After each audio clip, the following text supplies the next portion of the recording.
성경에서 요한 하면 우리가 세례 요한을 생각할 수 있고, 또 한 명은 예수님의 제자였던 사도 요한을 생각할 수가 있습니다.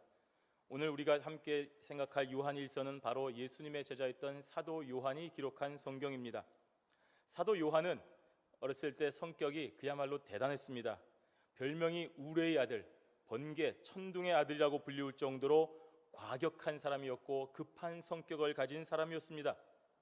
예수님께서 사마리아 땅으로 지나가시려 할 때 사마리아인들이 그것을 허락하지 않자 바로 이 사도 요한이 화가 나서 예수님께, 주님, 우리가 하늘에서 불을 명하여 하늘로 쫓아 저희들을 멸하려 하시기를 원하십니까? 라고 할 정도로 성격이 불과 같고 급한 사람이었습니다.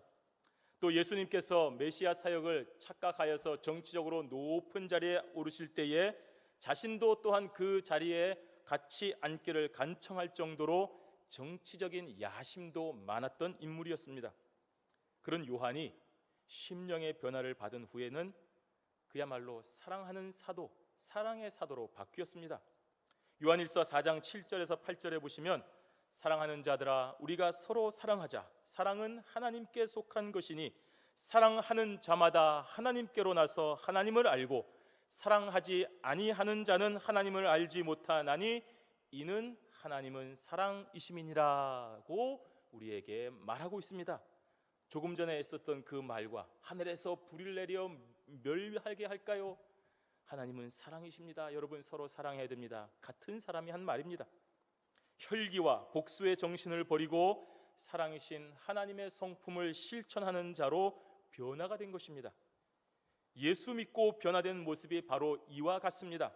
성도가 예수를 믿고도 이전의 혈기와 육신의 모습, 육적인 성격이 변하지 않는다면 예수를 믿는 것이 아니라 아는 것에 그치는 것입니다. 그가 가진 위력과 권세로 인하여 정치적인 이득, 병고침과 같은 기적의 열매를 바라기 때문에 예수님과 함께 동행하는, 예수님을 따르는, 예수님을 아는 자에 불과합니다. 요즘 전 세계적으로도 그렇지만 특히 우리 조국 대한민국에서 신자가, 예수 믿는 사람이 많이 줄어든다고 합니다.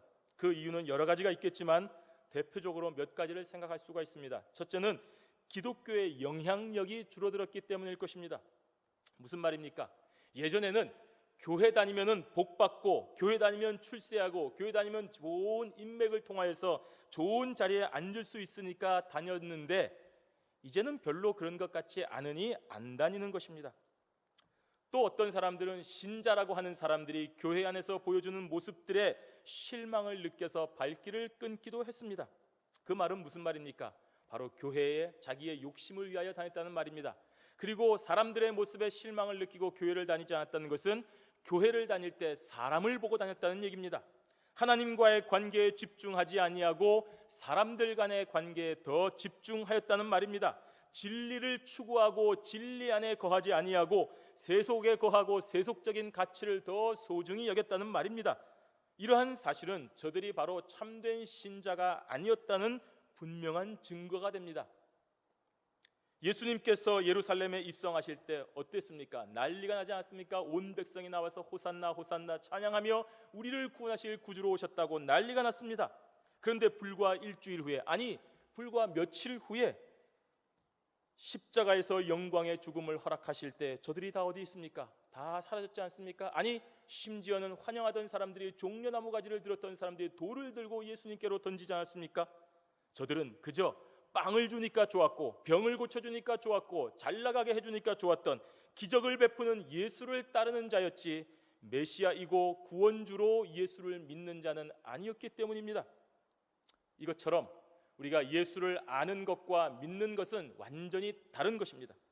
사도 요한도 예수를 아는 자였을 때는 혈기와 복수로 가득 찬 사람, 정치적인 야심이 충만한 사람이었습니다. 그러나 예수를 믿는 성도가 되었을 때는 오늘 이 말씀처럼 서로 사랑하라, 서로 사랑해야 됩니다, 하나님은 사랑이십니다 라는 권면을 하는 참으로 놀랍게 거듭난 자가 되었습니다. 저와 여러분은 어떻습니까? 오늘 저와 여러분의 성격을 한번 돌아보시기를 바랍니다. 예수를 아는 자입니까? 예수를 믿는 자입니까? 예수를 아는 자라고 하면 예수 알기 이전에 여러분의 성격, 여러분의 행실 지금과 별다른 차이가 없을 것입니다. 그러나 예수를 믿는 자는 그렇지 않습니다. 과거의 모습이 어떠하였든지 간에 우리는 사도 요한처럼 완전히 바뀌게 되는 것입니다. 자신을 위한 삶이 아니라 예수를 위한 삶으로 바뀌기 때문입니다. 예수 믿기 이전에는 교회와 예수를 이용하여 정치적인 야망을 채우려는 우레의 아들이자 야심가였지만, 예수를 믿은 이후에는 오로지 예수의 복음만을 위하여 살아가는 사랑의 사도가 되었습니다. 이전에는 자신의 뜻에 반대하는 자들은 무슨 짓을 해서라도, 하늘에서 벼락이 떨어지더라도 멸절당하기를 퍼붓던 그런 사람이었으나, 이제는 자신을 때리고 미워하고 욕하고 핍박하고 조롱하는 자들을 이상히 여기지 아니하고 저들은 당연히 그럴 수밖에 없는 사람들이다 라고 이해하며 오히려 저들을 사랑하라 라고 강력하게 권면하는 자가 되었습니다. 이것이 바로 예수를 믿고 변화된 삶의 모습입니다. 우리는 이것을 놓치면 종교인에 불과합니다. 교회를 출입하는 자만 되는 것입니다. 예수를 알고 성경을 소유한 자만 되는 것입니다.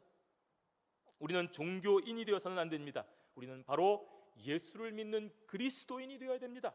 그리스도와 함께 십자가에 못 박혀서 예전에 혈기 있던 옛사람을 다 죽여야 됩니다. 분노와 질투와 시기심의 그런 것들을 다 내려놓고 예수 그리스도와 함께 십자가에 못 박혀 새로운 사람으로 변화되어 진리의 복음을 전하고 실천하는 새 사람이 되어야 됩니다. 바로 그렇게 형제 사랑을 실천할 때에 하나님께서 저와 여러분을 통한 놀라운 계획을 보여주시는 것입니다. 형제 사랑을 실천하는, 서로 사랑을 실천하는 오늘 저와 여러분이 되시기를 바랍니다. 그리스도인이 형제를 사랑하는 것 왜 해야 됩니까? 바로 하나님의 크신 사랑으로 인하여 저와 여러분이 구원을 받았기 때문에 우리 형제를 사랑해야 되는 것입니다. 우리 오늘 본문 13절 말씀 함께 읽도록 하겠습니다. 13절 말씀 함께 읽습니다. 형제들아, 세상이 너희를 미워하거든 이상히 여기지 말라. 그렇습니다. 우리가 사랑하기 위해서는 이해가 있어야 됩니다. 내가 다른 사람을 사랑하기 위해서는 그 사람을 먼저 이해해야 사랑할 수 있습니다. 이해하지 못하면 사랑할 수 없습니다. 여러분, 어린 아이를 이해하지 못하면 어린 아이를 사랑할 수가 없습니다.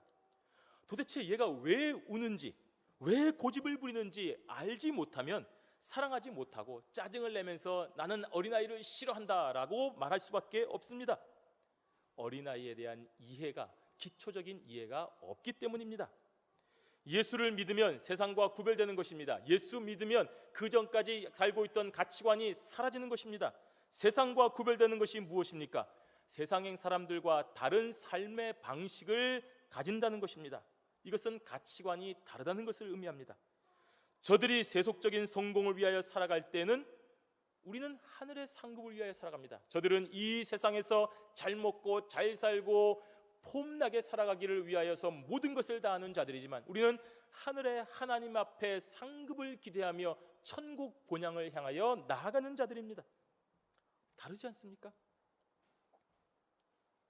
저들이 우상을 숭배하며 하나님을 부인할 때 우리는 살아계신 하나님 한 분만을 사랑하며 살아갑니다.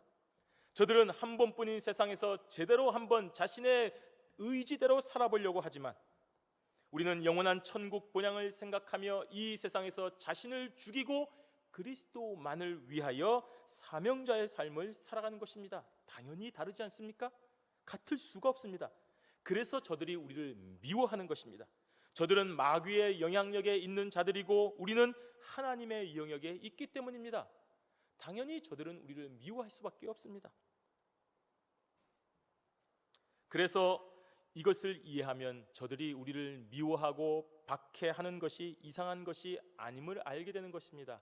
그래서 이상히 여기지 말라 하는 것입니다. 저들이 신자들을 미워하는 것이 당연하다는 말입니다. 신자라고 한다면, 예수를 믿는다고 한다면 조롱을 받고 핍박을 받고 따돌림을 받는 것은 당연히 따라오는 것이니 당황하지 말라는 말입니다.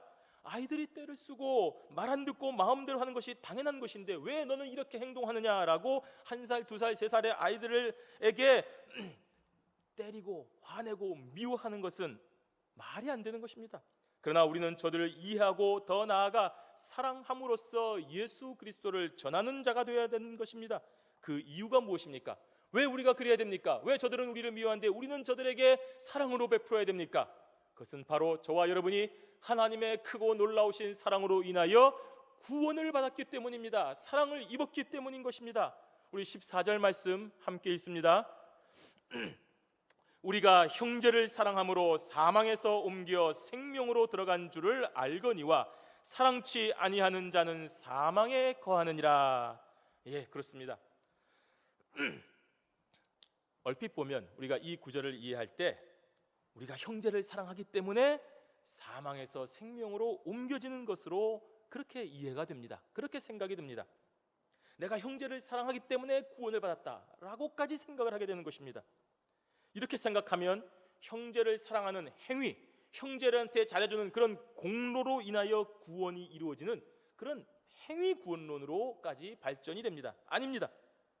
하지만 오늘 성경의 정확한 원문의 의미는 그런 뜻이 아니라 우리가 사망에서 생명으로 옮겨진 사실을 아는 것은 우리가 사망에 있지 아니하고 생명 가운데 영원한 삶으로 살 수 있다는 것을 아는 이유는 바로 우리가 지금 형제를 사랑하고 있기 때문이다라는 그 이야기입니다.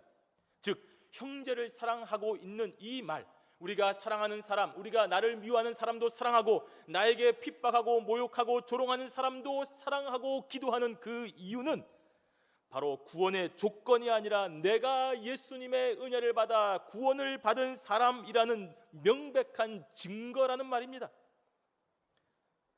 형제를 사랑하는 행위를 통하여 구원받은 자로서의 그런 증거가 된다는 것입니다. 즉 오늘 여러분이 주일날 예배드리러 왔습니다. 교회를 다닙니다. 11조와 감성금을 구분하여 드립니다.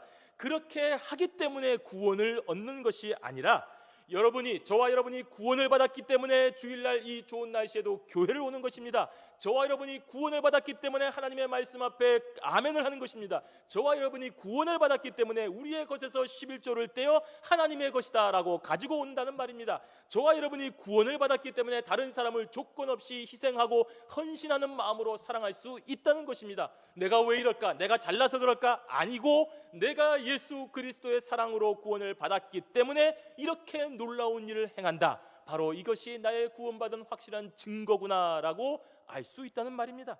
차원이 다른 것입니다. 우리가 이 구절을 자칫 잘못해서 오해하면 절대로 안 됩니다. 야, 내가 이렇게 좋은 행동을 하고 예배를 열심히 드리고 교회를 위하여 많은 헌금을 드리고 교회를 한 군데 두 군데 세 군데 짓는 것을 보니 구원은 확실하겠구나. 이것이 아니라 구원을 받았기 때문에 다른 사람이 하지 않는 이런 놀라운 일을 할 수 있는 은혜가 있구나라고 저와 여러분이 생각을 해야 되는 것입니다. 그렇다면 우리가 또 한 가지, 이와는 반대로 저와 여러분이 형제를 사랑하지 않는다면 그 사람은 영생에 거한 것이 아니라 사망에 거하는 자라는 사실을 명백하게 알 수 있는 것입니다. 하나님의 크신 사랑이 저와 여러분을 구원하여 주셨는데 그 안에 다른 형제를 미워하는 마음이 함께 할 수 없습니다. 형제를 사랑하지 않고 미워하는 자는 그 마음에 영생이 없다라고 했습니다. 우리 15절 말씀 함께 읽도록 하겠습니다. 그 형제를 미워하는 자마다 살인하는 자니 살인하는 자마다 영생이 그 속에 거하지 아니하는 것을 너희가 아는 바라. 그렇습니다. 오늘 형제를 미워하는 자는 살인하는 자라고 했습니다. 살인하는 자는 영생이 그 속에 없다고 했습니다. 따라서 형제를 미워하는 자는 그 안에 영생이 없는 것입니다. 명백하지 않습니까? 여기서 미움과 살인이 동일하게 사용됩니다. 아니, 어떻게 미워하는 것과 내가 죽이는 것과 똑같습니까? 살인은 바로 미움에서 시작되기 때문입니다. 이는 예수님의 말씀입니다.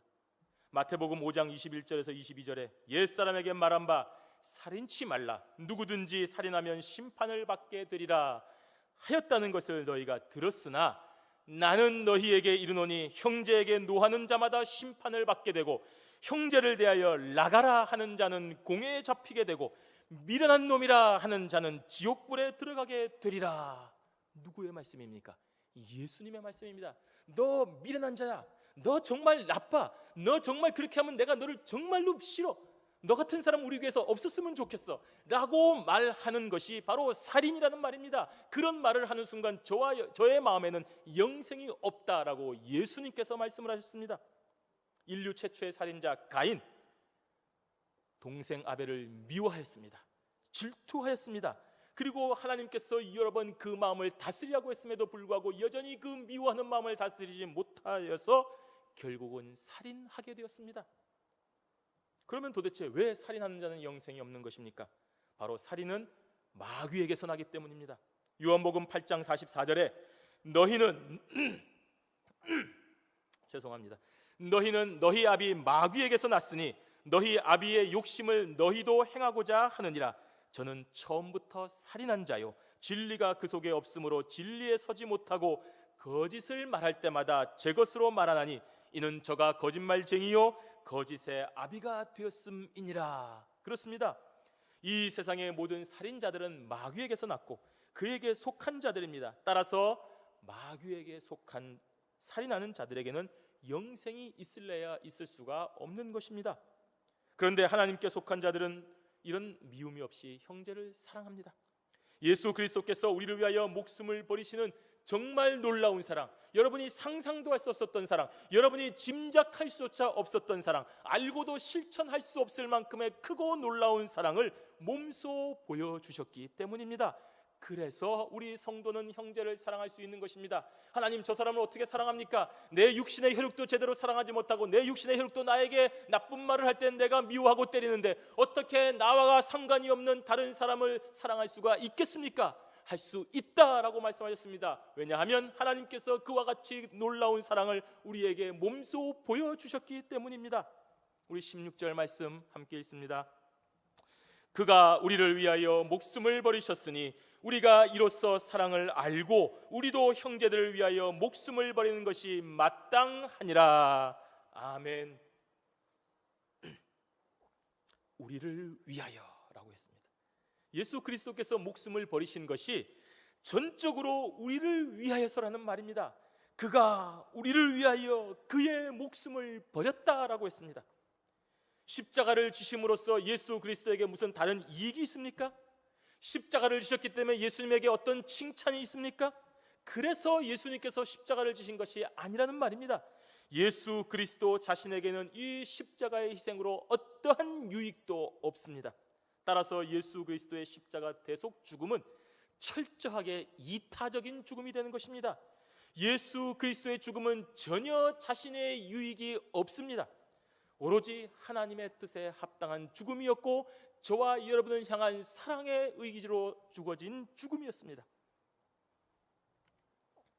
예수 그리스도의 개인적인 유익이나 내가 이것을 하면 하나님께서 다시 살려주시고 천하 만민의 예수 이름을 높이시겠지라는 생각조차 하지 않으셨습니다. 그래서 그리스도의 죽음을 본받아 저와 여러분도 형제를 사랑할 수가 있는 것입니다. 저가 나를 미워해도 우리는 사랑할 수 있는 것입니다. 저가 나를 때려도 우리는 사랑으로 나아갈 수 있는 것입니다. 저가 나에게 침 뱉어도 우리는 그 침을 닦으며 내가 그래도 너를 사랑한다라고 말할 수 있는 것입니다. 왜냐하면 예수 그리스도의 사랑이 우리를 그렇게 만들어 주셨기 때문입니다. 여러분, 여러분에게 유익이 있으니까 형제 사랑하십니까?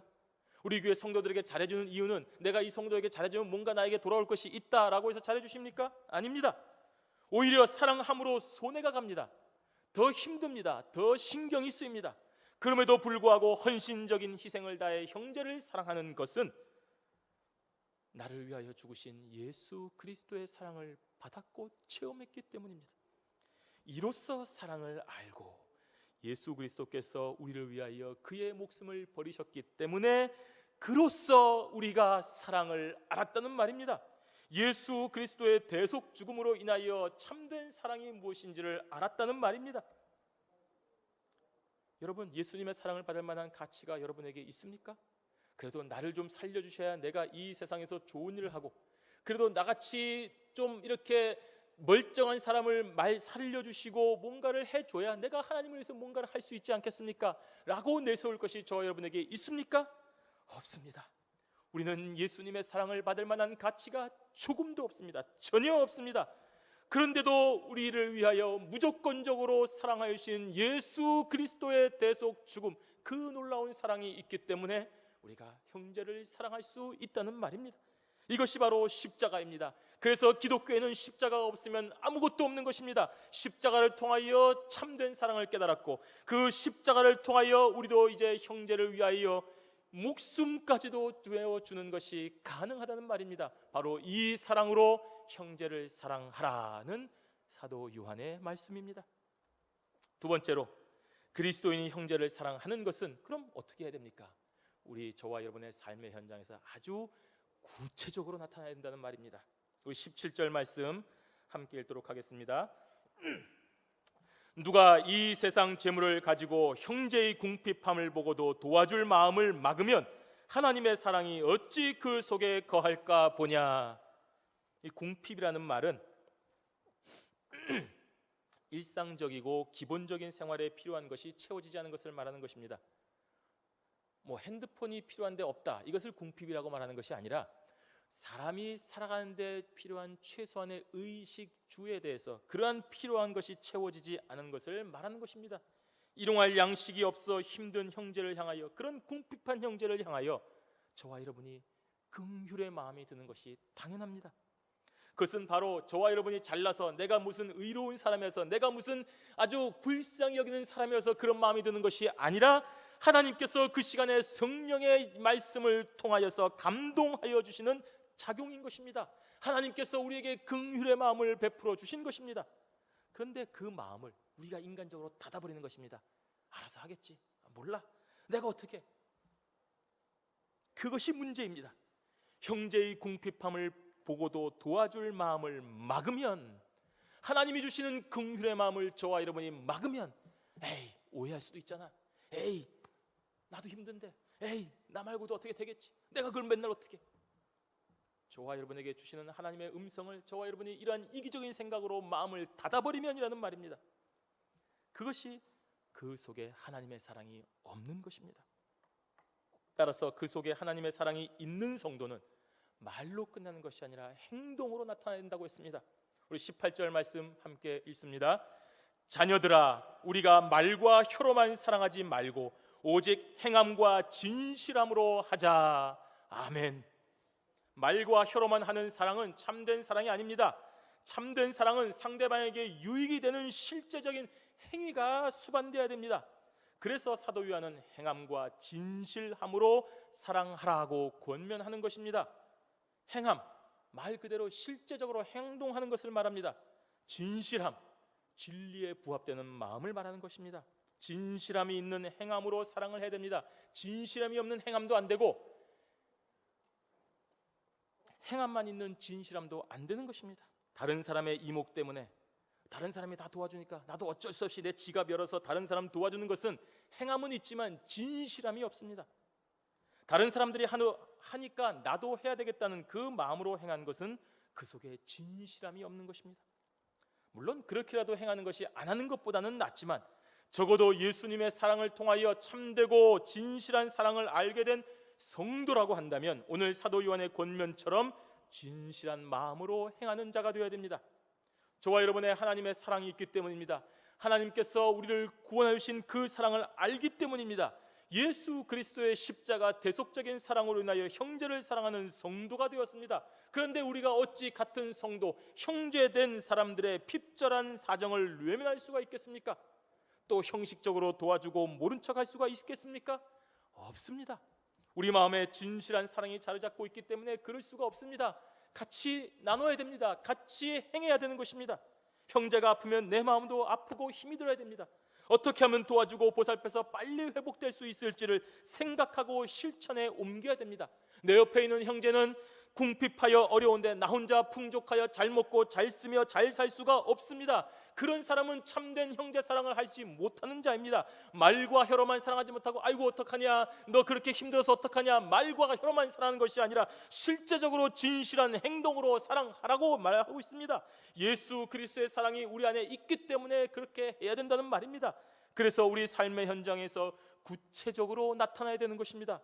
내가 지금 도우면 저 사람이 나중에 나한테 어려울 때 도움을 주겠지, 그런 계산하지 말아라는 말입니다.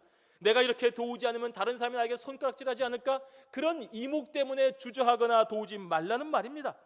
그저 내 안에 있는 하나님의 사랑이 불타올라서 하나님께서 주시는 그 성령의 감동의 역사가 일할 때에 그것을 막지 말고 그 마음에 주시는 감동대로 실제로 궁핍한 형제의 어려움과 아픔을 도와주라는 말입니다. 이처럼 참된 그리스도인은 그가 서 있는 삶의 자리에서 하나님의 사랑을 구체적으로 하나하나 실천하며 살아갑니다. 내 안에 있는 예수 그리스도의 십자가 사랑이 그렇게 만드는 것입니다. 이렇게 형제 사랑을 실천하는 결과가 무엇입니까? 그 결과가 있다고 했습니다. 놀라운 결과가 있습니다. 여러분, 형제 사랑, 참된 그리스도인이 진실함으로 행한다고 한다면 뭘 바라고 한 것입니까? 아닙니다. 진실한 행함은 절대로 무엇을 바라고 하는 행동이 아닙니다. 예수님께서 천하 만민 중에 가장 뛰어난 이름을 얻기 위하여, 많은 사람들에게 예수 이름으로 구원을 얻게 하기 위하여 이 땅에 오신 것이 아니란 말입니다. 그저 하나님의 뜻에 맞게 진실한 행함을 행한 결과가 그렇게 나타난 것입니다. 성도의 형제 사랑도 이와 같습니다. 참되고 바른 행동의 결과, 참된 형제 사랑의 결과는 먼저 진리에 속했다는 확신을 줍니다. 19절 말씀 함께 있습니다. 이로써 우리가 진리에 속한 줄을 알고 또 우리 마음을 주 앞에서 굳세게 하리로다. 바로 그렇습니다. 진실한 행함으로 형제를 사랑하고 사랑하며 사랑하는 성도는 그 사랑에 실천하는 동안에 자신이 바로 그리스도에게 속한 사람을 확신하게 됩니다. 야, 내가 이렇게 정말 옛날에 나 같으면 하지도 못할 행동을 하는 것을 보니 내 안에 예수 그리스도의 사랑이 있구나, 나에게 주신 하나님의 은혜가 있구나, 감사합니다, 내가 도울 수 있어서 고맙습니다 라고 우리의 마음에 확신이 온다는 말입니다. 또 어떤 유혹이 있어도 그 사랑의 실천을 중단하거나 변형시키지 않습니다. 야, 너만 그렇게 하면 뭐하냐, 너만 그렇게 한다고 제가 알 것 같아, 쟤 그래도 교회 안 나와, 쟤 그래도 이렇게 나오다가 네가 안 해주면 금방 빠져나가, 괜찮습니다. 그것과 상관없이 그 순간 하나님의 놀라운 역사가 저와 여러분에게 임하는 순간에 그대로 행한 결과는 바로 내가 그리스도의 사랑에 속한 자는 확신과 기쁨을 주는 것입니다. 바로 그 사랑을 통하여 나는 예수 그리스도의 구원을 받은 자로구나 하는 정체성, 기독교인, 그리스도인의 정체성을 정확하게 인식하게 되는 것입니다. 이것이 바로 바른 행동의 결과입니다. 또 있습니다. 형제를 사랑하는 바른 행함의 결과는 담대함에 이르는 믿음이라고 했습니다. 20절과 21절 말씀 함께 있습니다. 우리 마음이 혹 우리를 책망할 일이 있거든 하물며 우리 마음보다 크시고 모든 것을 아시는 하나님일까 보냐. 사랑하는 자들아, 만일 우리 마음이 우리를 책망할 것이 없으면 하나님 앞에서 담대함을 얻고. 미국에 보면은 이 가게 문을 나올 때 이렇게 그 탐지기가 있지 않습니까? 여러분이 계산을 다 하고 나오면 그 탐지기 지나갈 때 아무런 거리낌이 없습니다. 그런데 만약에 저와 여러분이 계산되지 않은 물건을 가지고 있다고 한다면, 도둑이라고 한다면 그것을 지날 때 얼마나 고민을 하겠습니까? 야, 이거 걸릴까 안 걸릴까 두렵고 떨리는 것입니다. 여러분, 법이 정한 틀에서 죄를 저지르지 않은 사람들은 경찰이 오면 기쁩니다. 즐겁습니다. 안전합니다. 친근합니다. 거리낄 것이 없기 때문입니다. 이처럼 진실함으로 형제를 사랑하는 행함을 하는 성도는 자신의 마음에 먼저 거리낌이 없습니다. 하나님이 주신 마음대로 우리가 형제를 사랑했기 때문에 너무나도 확신이 오는 것입니다. 그리고 그렇게 거리낌이 없으므로 하나님 앞에서 담대한 믿음을 가지게 되는 것입니다. 하나님 고맙습니다. 하나님께서 사랑하여 주시고, 하나님께서 사랑을 알게 해주시고, 하나님께서 우리 마음에 감동을 주셔서 제가 형제를 사랑할 수 있는 은혜를 입었습니다. 이렇게 사랑을 베풀 수 있는 성도가 된 것이 바로 하나님의 은혜입니다 라고 하나님 만나면 붙들고 호소하고 하나님 앞에 감사하고 싶은 마음이 생기는 것입니다. 이것이 바로 하나님 앞에서 담대함에 이르는 믿음입니다. 만약에 저와 여러분이 그 하나님의 음성을 막았다고 생각해 보십시오. 얼마나 두렵겠습니까? 얼마나 부끄럽겠습니까? 하나님, 잘못했습니다. 하나님, 그 마음이 저에게 있었는데 제 욕심 때문에, 제 이기심 때문에, 제 아픔 때문에 저도 그만 모르게 고개를 돌리고 외면하였습니다. 하나님, 하고 부끄러워질 것이 아닙니까? 하나님 앞에서 담대한 믿음, 바로 이런 놀라운 형제 사랑의 결과입니다. 그렇게 형제를 사랑하는 계명을 지킨 결과 또한 받는 은혜는 기도의 응답을 받는 은총이라고 했습니다. 우리 22절 말씀 함께 읽도록 하겠습니다. 무엇이든지 구하는 바를 그에게 받나니 이는 우리가 그의 계명들을 지키고 그 앞에서 기뻐하시는 것을 행함이라. 아멘. 형제를 사랑하라는 계명을 지키는 것은 하나님의 뜻을 알고 그대로 실천하는 사람입니다.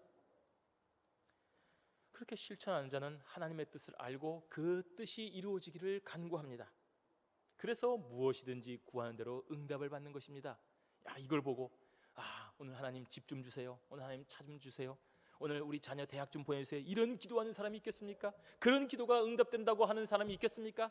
잘못 생각한 것입니다. 하나님의 뜻은 그것이 아니라는 말입니다. 하나님의 뜻은 너와 내 가족이 여기서 잘 먹고 잘 사는 것이 아니라 내가 너에게 주시는 모든 것을 통하여 많은 사람들에게 내 사랑을 전해라고 하는 그 하나님의 뜻입니다. 그래서 오늘 나에게 무엇이 있다고 한다면 내가 오늘 형제를 더 사랑할 수 있도록 저에게 건강을 주시기를 바랍니다. 오늘도 내가 다른 사람에게 복음을 전할 수 있도록 많은 사람을 만날 수 있는 은혜가 있기를 간구하는 것 아니겠습니까? 그 기도 하나님이 안 들어주실 리가 없는 것입니다. 하나님의 뜻대로 하는 기도 하나님께서 다 들어주시는 것입니다. 자신이 원하는 것이 아니라 하나님께서 원하시고 기뻐하시는 것이기 때문입니다. 그리고 그것이 또한 우리에게도 좋고 올바른 것이기 때문에 하나님께서 허락하시고 주시는 것입니다. 그래서 우리는 기도할 때 하나님 앞에 하나님의 뜻에 합당한 간구를 해야 됩니다. 나의 욕심과 정욕에 쓰려고 구하는 것은 하나님께서 들어주지 않습니다. 하나님 이거 해주세요, 하나님 제가 전도를 해야 되는데 좀 빠른 차가 필요합니다. 그러면서 그 속에는 내가 좋은 차를 타고 전도하지 않은 마음이 있다면 안 들어주십니다. 알기 때문입니다. 저와 여러분이 우리는 속일 수 있어도 하나님은 속일 수 없지 않습니까? 하나님 이것도 주세요, 저것도 주세요 하고 주문을 외우면 하나님이 그래 이것도 주고 저것도 줄게 하고 요술방망이처럼 해주는 것이 절대로 아닙니다. 그런 간구 들어주는 것이 결국에는 우리에게 더 나쁜 결과를 가져오기 때문입니다. 그러나 하나님의 뜻대로 하는 간구는 반드시 들어주십니다. 그 기도하는 성도가 하나님의 계명들을 지키고 하나님을 기쁘시게 하는 진실한 행함이 있기 때문입니다. 이처럼 그리스도인들은 형제를 사랑합니다. 그리고 그 형제 사랑은 하나님께 속했다는 확신을 줍니다. 그리고 하나님 앞에서 담대한 믿음을 가지게 됩니다. 무엇이든지 간구한 대로 받는 은총이 있습니다. 바로 하나님의 주신 계명을 지키는 결과가 이렇게 큰 축복을 가져오는 것입니다. 성도 여러분, 우리 23절 말씀 함께 읽도록 하겠습니다. 그의 계명은 이것이니 곧 그 아들 예수 그리스도의 이름을 믿고 그가 우리에게 주신 계명대로 서로 사랑할 것이니라. 아멘. 서로 사랑하라는 계명을 지키면 정말 많이 좋은 것을 받습니다. 그러나 아무나 이런 사랑할 수 있습니까? 아닙니다. 오늘 하나님의 말씀이 참 좋았으니까 나도 드디어 열심히 사랑해야지, 내가 오늘 최선을 다해 사랑해야지, 내가 어떤 유혹과 핍박을 받아도 정말 사랑해야지, 그렇게 의지하고 결심으로 된다면 얼마나 좋겠습니까? 아닙니다. 그러니 여러분은 절망할 필요가 없습니다. 교만할 필요도 없습니다. 나는 원래부터 작심삼일하는 사람이니까 아무리 예수 믿어도 형제 사랑 3일 정도 하고 그 다음에 못할 것이다, 평생 할 수 없을지도 모르겠다 하고 스스로 낮출 필요도 없습니다. 또 나는 누구보다도 강한 결심을 할 수 있으니 평생 동안 이렇게 말씀대로 형제를 사랑하는 훌륭한 사람이 될 수 있을 것이다 라고 자신만만해서도 안 됩니다. 왜냐하면 그것이 우리의 힘과 능력으로 되는 것이 아니기 때문입니다.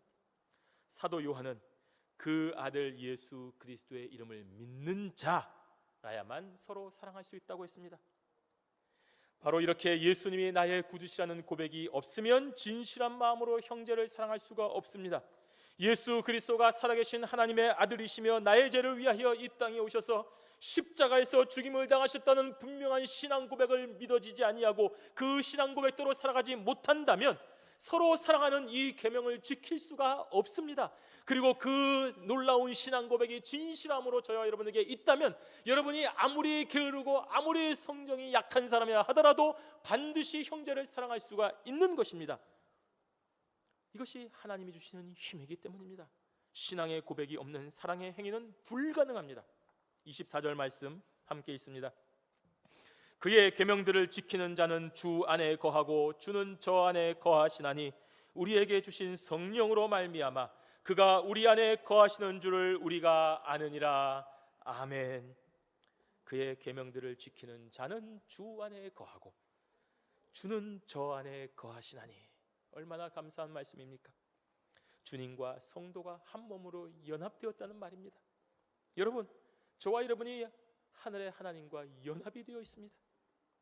주께서 우리 안에 거하시니 우리가 그 주님의 계명을 지킬 수밖에 없지 않습니까? 그렇게 주님의 계명을 저와 여러분이 지키니 계속하여 우리 안에 주님께서 거하시게 되는 것입니다. 이렇게 우리 안에 주님께서 거하시니 마귀가 틈타지 못하는 것입니다. 아이들에게, 나쁜 습관 가지고 있는 아이들에게, 야, 너 이거 하지 마, 너 이거 하면 혼나, 너 이거 하면 정말 안 돼, 그런 것이 아닙니다. 혼내고 억압하면 눈앞에서는 그 아이가 안 하는 것 같지만 왜 그러지? 하면서 더 생각하고 더 빠지게 됩니다. 그러나 아이들의 관심을 더 재밌고 더 좋고 더 유익한 것으로 자연스럽게 유도하면 나쁜 습관들이 하라고 해도 하지 않는 자연스럽게 사라지는 것입니다. 우리 몸에 주님께서 주인이 되시게 해야 됩니다.